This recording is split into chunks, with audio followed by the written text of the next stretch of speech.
يا نفس إن لم تظفري لا تجزعي.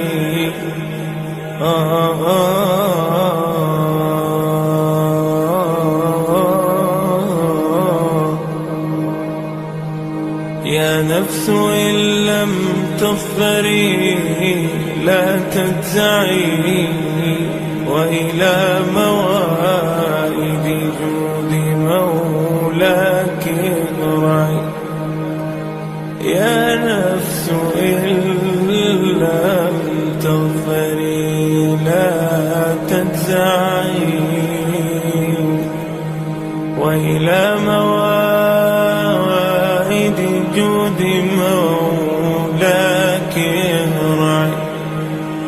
وإذا تأخر مطلب فلربما في ذلك التأخير كل المطمع.